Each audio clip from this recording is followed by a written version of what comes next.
the morning show here on Arise News.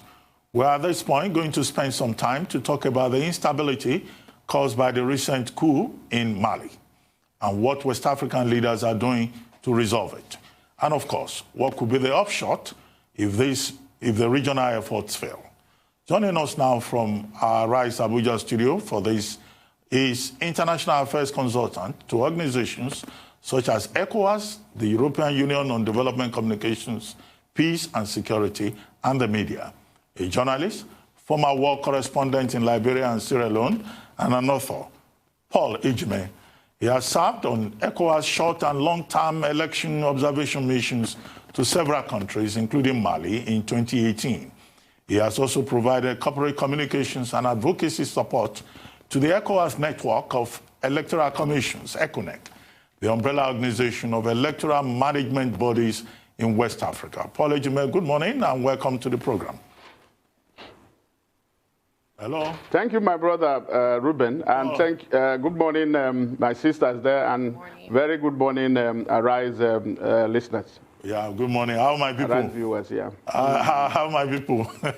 We do. It's good to see you.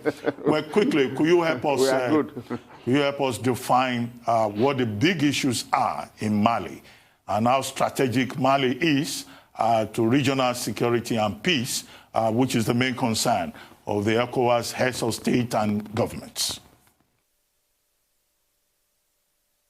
Well, Mali is strategic. Well, if you move back in time in history, Mali is the country of Mansa Musa, the greatest king that lived in the Middle Ages. In fact, there is a recent assessment that said that he probably remains the richest king ever. So that tells you Mali has history, it has culture, learning. It has a lot behind it in those days, and that is what it has taken, brought on. But unfortunately, particularly from 2012, is in the news for all the wrong reasons. Military coups, now 2 in 8 years. There were others before. Now there is insecurity that is the issue. And this goes back again to colonial administration. France, the colonial power there, did not address the issue of, there's always this issue of North and South.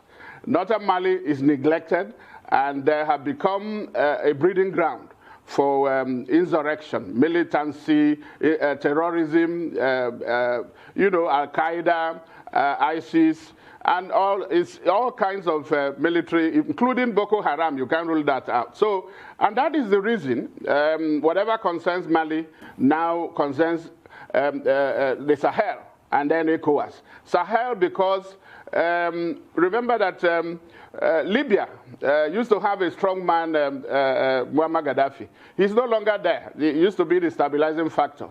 So that failed state system has also opened up an avenue for militancy. And they find in that belt of Mali, they now have an assembly ground because of the lack of governance in northern Mali. The Tuaregs and the Arabs, they've been asking for independence. They didn't get it under the colonial administration, and neither has it happened under independence from 1960. So that is the history. And the last coup, let's go back there, 2012. It was a rebellion, upheaval from the north that spilled over into Mali itself, and then the military hijacked it from Kati, this same place where this last coup happened on 18th of August. So that insurrection, although that coup was by Captain Senego, if you people remember. And then when he struck, there was international, outrage, and the kind of protest you are having now, that the world does no longer have appetite for coup d'etats. You know, it's becoming an aberration. And so we are talking democracy and consolidation. It's not about military incursion or taking the military. They belong to the barracks. So what happened after Sanogo took over? There was a short transition period that allowed elections to hold, which Keita, President Ibrahim Keita, that has now been ousted, he won. And then won a re-election in 2018. I was there, you know, as an observer, so to see how things went. But again, the man that contested with him, that's part of the problem, my brother, is now missing. He's been kidnapped. Nobody knows where he is. You know, Cisse, so Sumaila Cisse.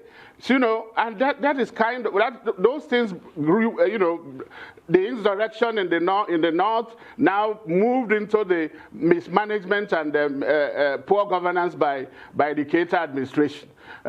He's been accused of corruption, of nepotism, of cronyism, of, you know, there's poverty, unemployment. You know, the usual problems and challenges of development or underdevelopment. They are all there present in Mali.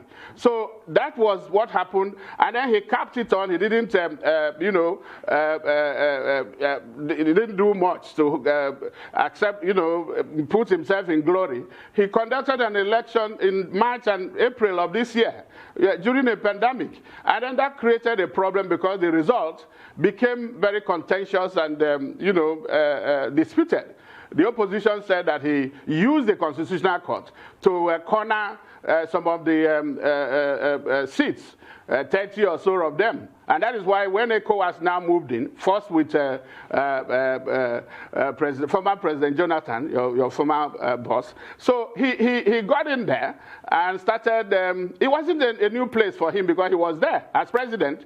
He co-chaired the international effort to bring stability and peace in 2020, 2012, 2013, even up to 2015, before he left.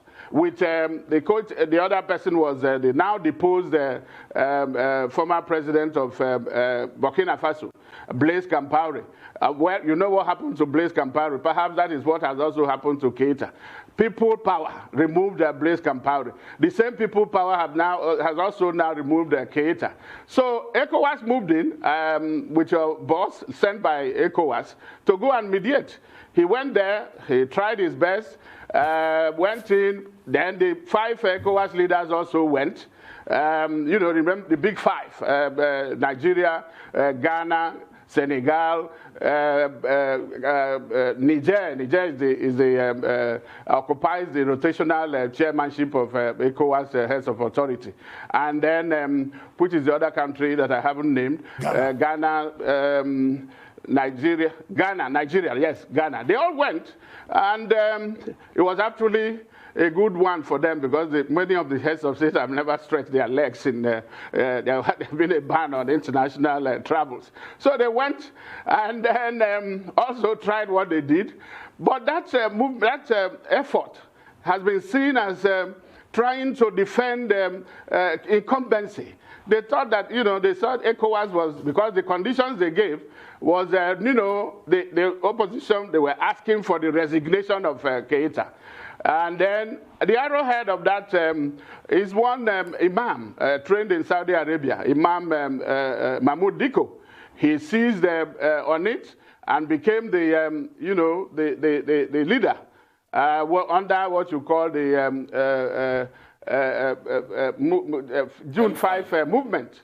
And the government reacted by, you know, almost with force against those who were now asking for, against the government. Anti-government protests were all over the place. Some people died. And then, like I said, Cisse is still missing. And then there is accusation that now, when he gets international help to fight terrorism, because it's an issue, Keita, the accusation is that he's now using that to buy arms, to arm some section of the army to be carrying out extrajudicial killings and then terrorizing the Malians. So that is in other words, his cup became full.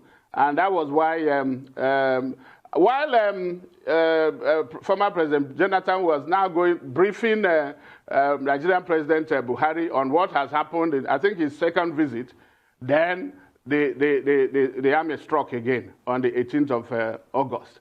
And so that is where we are.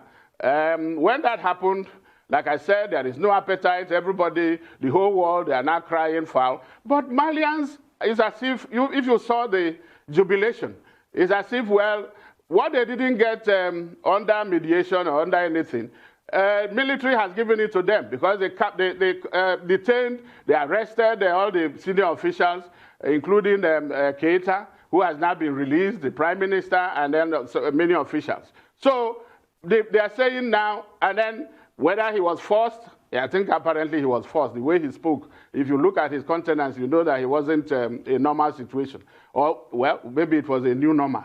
So he resigned.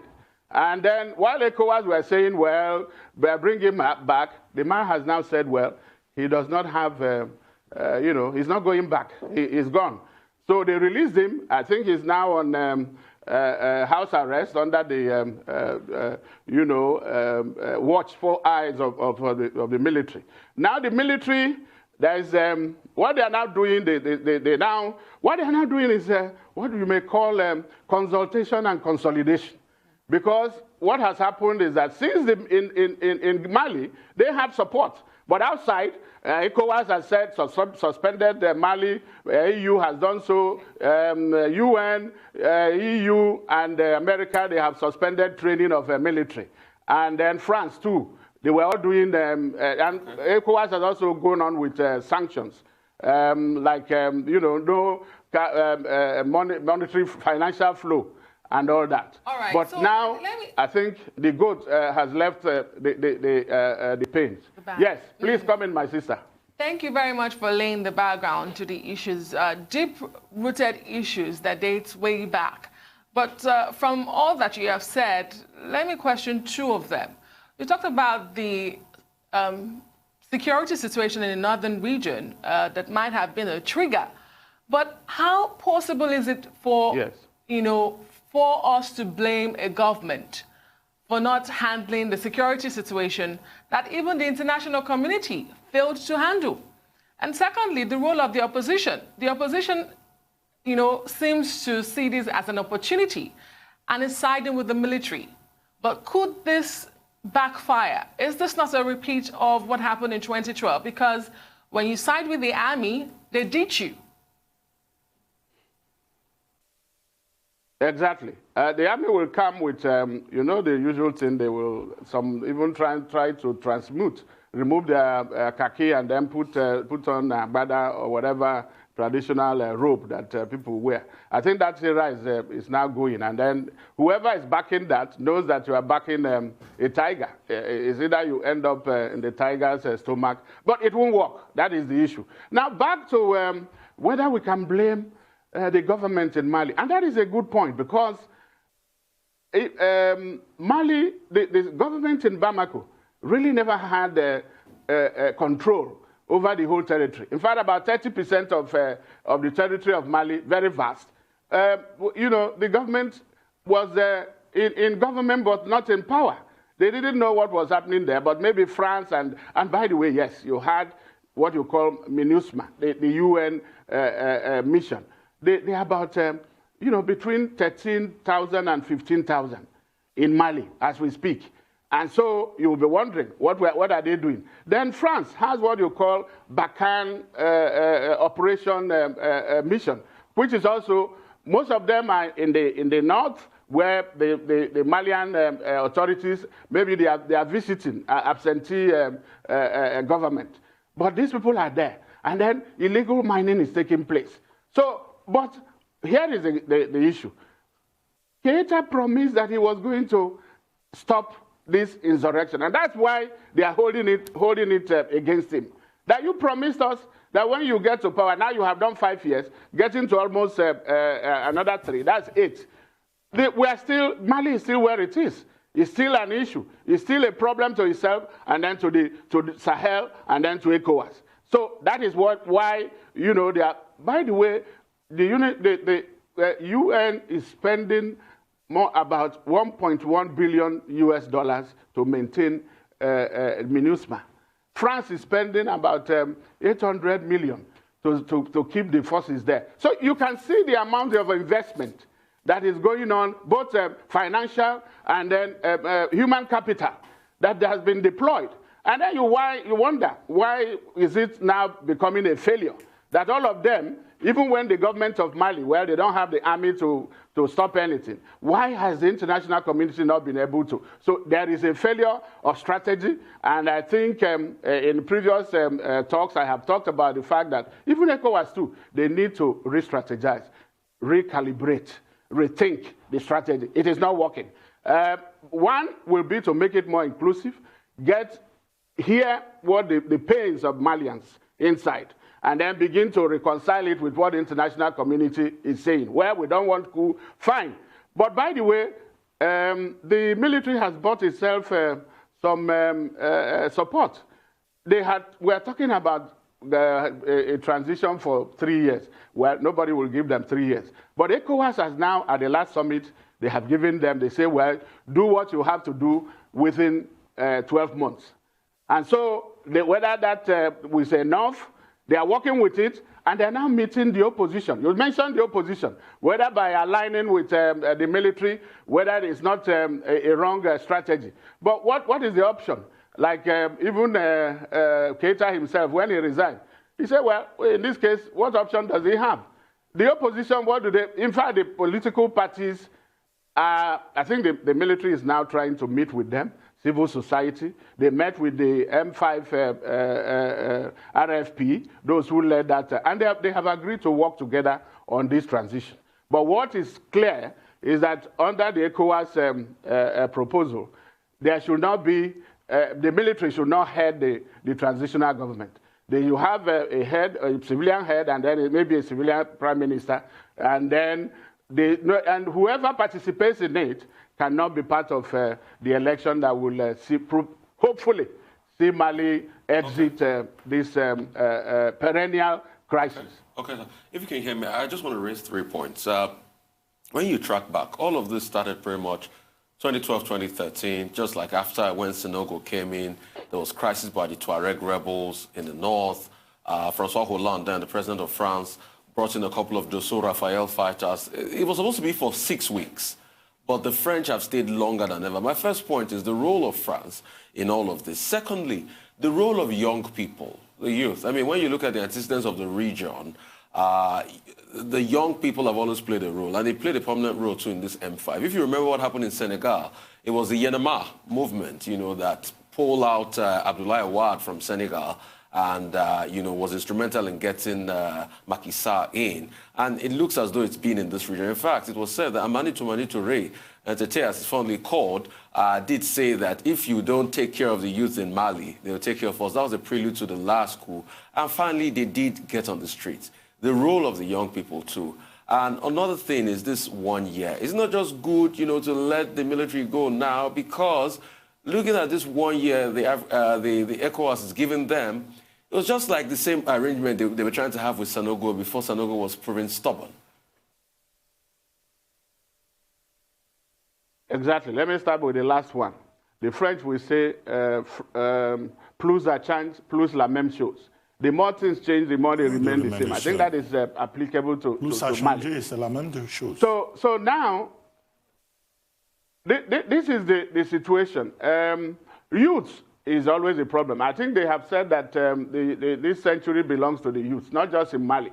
But what they do with it is another matter. Well, they belong, this M5 movement, they are part of it in number, because Mali has a very young population, so they are. By the way, if you had seen what they did with the house, the residence, palatial residence of a youth, the son of Keita in Mali, you know, an oasis in the desert. So people went in to grab whatever they can take. He's a youth. That is the issue. There is when you are advocating for the youth or canvassing for them, you also know that some of them are benefiting from the older people. So that is that, but they can do a lot. They can become an agent of change everywhere and anywhere, and in Mali. That is one. You talked about the role of France, and that is intriguing. And I haven't seen so much touchlight on what France, the role of France. It is really ambiguous, opaque. You can't really determine what they are doing. When the coup happened, President Macron condemned it, but said they should negotiate. Up to now, they are also saying, well, go back to the barracks. But France has more than a passing interest in Mali. Not just Mali, all its former colonies in Africa or West Africa. And that has to do with the fact that the kind of independence they gave them after the policy of association and assimilation did not really prepare these people. It was like they just gave them flags, and then they changed the flags. It's like you are giving, like I will give my brother Ruben a cow. I think it is a cow or an elephant. But I'm holding to the leash. I'm holding to the rope. That is what is happening, because the political independence has not been matched with economic independence. France is still, remember CFA, the French money that they are using in the form of, these are, you know, the base. They were housed in French, in Paris.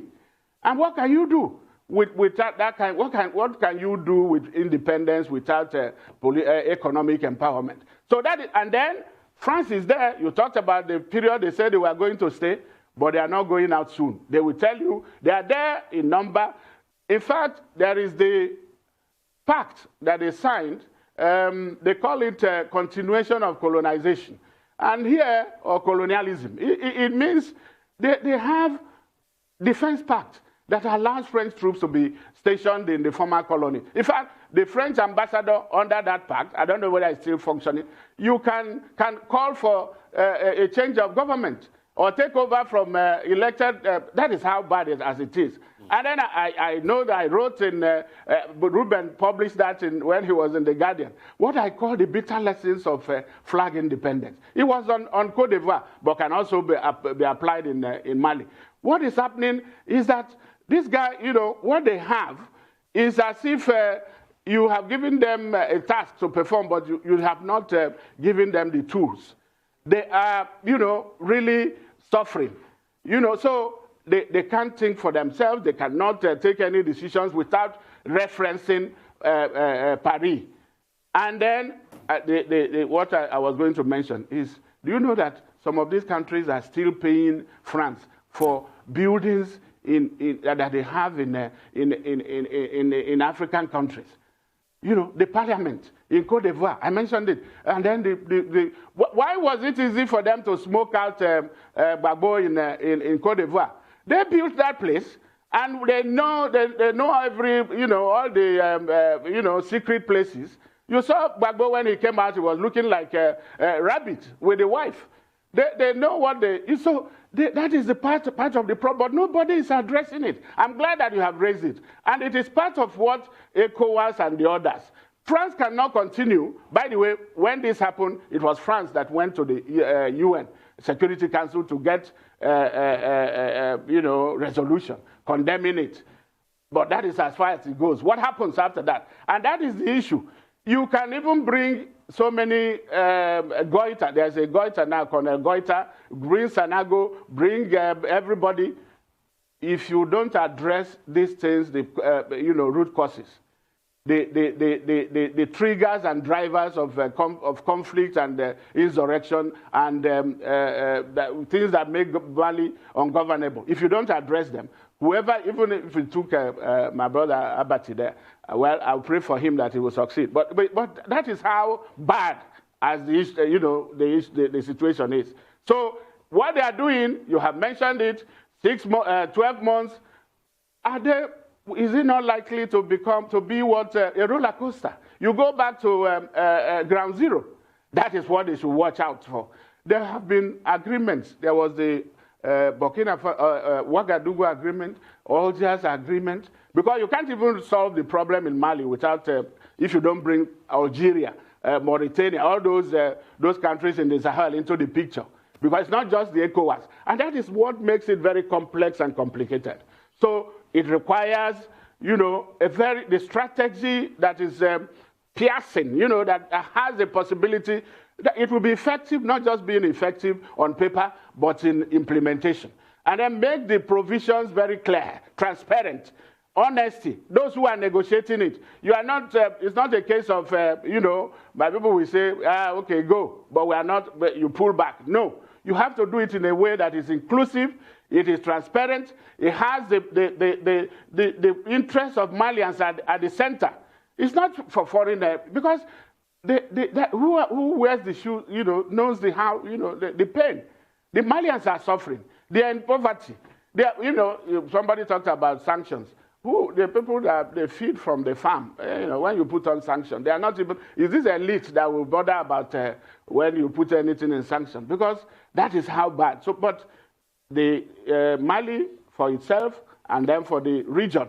Because if the problem is not addressed, it has the potential, and that is very, very, very negative potential of spilling into, and nobody will sleep in West Africa, nobody will sleep in the Sahel. Well, and that is not the kind of region that anybody wants to live. Well, Paul, so many other questions to talk about the role of Mahmoud Dicko, who is the de facto head of the opposition.